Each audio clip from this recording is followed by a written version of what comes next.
Yo, what's up you guys? Welcome back to another video. Today we are going to take a look at the market from both a technical and a fundamental perspective. So without any further ado, let's get straight into it. Right now, before we get there, we had the CPI data that came through today, right? So we're going to talk about the CPI data, what it means, what does it do for the market as well. Now, the CPI, as we know, is the Consumer Spending Index, which is an indicator used by investors to measure inflation. Now, the job of the Feds is to bring down inflation, right? Now, how do they do this? They do that by hiking interest rates. Why? Because hiking interest rates discourages consumers to spend, meaning that the consumer spending index comes down, and because that is an indicator used to measure inflation, that means inflation comes down as well. Now, what does it mean when the CPI numbers go up? That means the Fed needs to hike those interest rates once again, and because of that, you can always expect a bullish outlook on the dollar index, because the Fed's only tool to bring down inflation is to hike interest rates. Higher interest rates, lower inflation.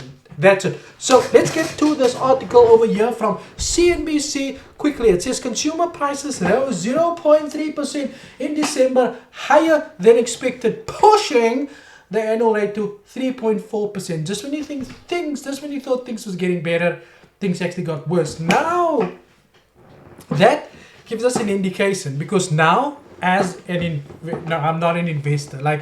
As retail traders, we now anticipate the markets to basically expect the Feds to hike interest rate once again, because remember, the whole idea is for inflation to come down, not to go up. When it goes up, the only thing the Fed has to bring it back down again is to either increase interest rates or to keep it there, but in most cases they do increase it.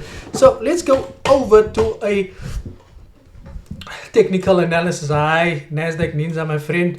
Why are you saying such nonsense? Look, I wasn't expecting anything better. Any case, let's go over to DXY. Now, if you guys remembered this breakdown that I did on the DXY, let's go to the daily time frame. I was talking about this inverted head and shoulders pattern that basically played out here, right? So we had the market print that inverted head and shoulders. We also had this level of resistance here, this level of support that got broken and became resistance. But I did say I would like a clear break above the structure. Now, what we have over here now is we do have a market that is currently stuck within a consolidation, and this news event has now given us an indication that we can expect this market now to go higher and hit that previous level of resistance. So again, because we're still stuck within this consolidation, like I always tell you guys, we need to get a clear break, a structure that will give us confirmation that we are ready to move to the upside. Now we can see that we've got structure to the left. I do expect a breakout and then a continuation, and this is all because of news related data there as well. Next up, I am going to remove this, that, and that was all for a review that I did. Next up, we do have a gold over here. You can see gold is laying perfectly ready to fall as well. Now, if we take a look at the price action that we got currently on gold, we can see we are trading below structure. We had support that got created and the market broke below support, tested it as resistance, right? But now we are stuck between support and resistance. Stuck between support and resistance. Now, what we have over here, we got a market broke below support, came back, tested it as resistance. We got support here as well. There's a high possibility that we can expect a clear break to the downside, a pullback, and then a continuation to the downside. Why? Because there's a negative correlation between the index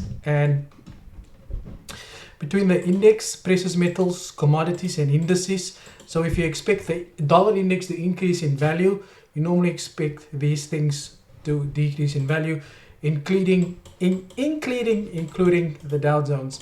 Now, the Dow Jones hasn't moved yet too much to that. We can see Dow Jones has just been stuck within this consolidation, and like I said to you guys before, normally during a consolidation market, you can normally expect that to take place there as well. This looks like a good selling opportunity for us. That is actually a very good price to sell. Let me just do that. this looks like a very good place to look for that selling opportunities, potentially get that stop, because then you'll have a good place to plot that stop loss right slightly above there. But for now, the best place to obviously enter this market would be to wait for clear break below, structure a pullback, and then definitely on that continuation there as well. But like I said, if you do have a risk, if you do have the capital to get in there now, then by all means, why not get in there? But I'll be looking to get into that trade definitely around that price where it is now, because then I'd be able to just I'd be able to get a very tight stop loss, get in there, maybe get in there, but get there, that should come here. Yeah, either that or I'll have to do this. Okay, always make sure the stop losses are protected by structure. Next up, we've got the NASDAQ. Also, just a moment of silence for Bandile and Tusago. Okay, because they both bought, they both traded the CPI incorrect. Okay, next up, we do have the NASDAQ. Price action's very clear over here. Yeah, I'll be looking for selling opportunities as well. We have this impulse to the downside. We have a pullback. Market's currently testing previous resistance. Once again, as resistance over here, broke above that as support. Here, I would probably look for sells, short-term sells for me. I know some people only trade till there and then say, we have killed the market, right? Any case, let me add that to the watch list, and then we do have the S&P 500 as well.